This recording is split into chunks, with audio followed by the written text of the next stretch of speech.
The following is a Sunny 99.5 WSTX station editorial. This is Holland Redfield. There's no question in my mind, with these staggering increases in gas prices at the pump, that many of us will be forced to park our cars, particularly if we're talking about families with 2 cars. If it were practical, we would go back to the horse and buggy.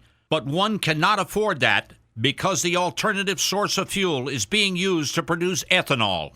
The only way that we here at the editorial department can underscore the seriousness of this issue is to give you raw facts that we all can understand. If our prediction that by the end of July, gasoline will cost more than $4.50 a gallon on St. Croix and more than $5.50 a gallon on St. Thomas, let's go back a year or so when gas was only a little over $2 a gallon. If, unfortunately, our prediction is correct, gas will rise 125% or $2.50 by the end of July here on St. Croix. For a family of 4 with 2 cars here on St. Croix with 20-gallon tanks filling up once a week, this translates into an additional $100 per week or $5,200 more than you paid a year ago. This is truly a crisis.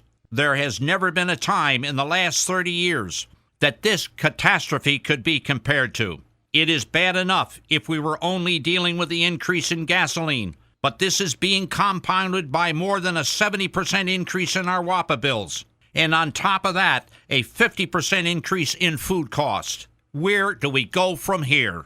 This inflation has caught both our national and local political leaders flat-footed. We as residents are witnessing an ineptitude on the part of our political system to grasp the seriousness of this issue and to have the political courage to deal with it in a straightforward manner.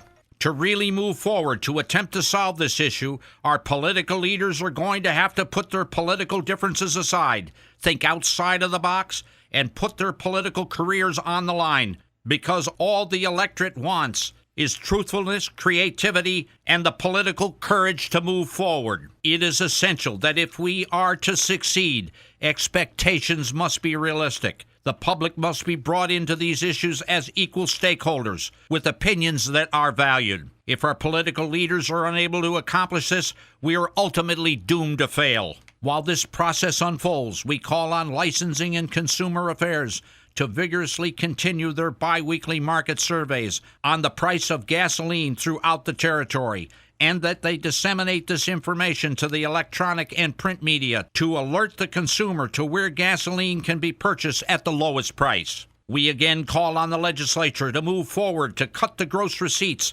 by 50% on both wholesale and retail purchases of gasoline, to put in place controls to assure that these savings are passed on to the consumer. It is important that we concentrate on our shared strengths, because failure is not an option. Sunny 99.5 and WSTX welcome your opinions. Please email your comments to our editorial department. Our email address is editorial@viradio.com. Sunny 99.5 and WSTX reserve the right to air your views. Please include your name and other contact information.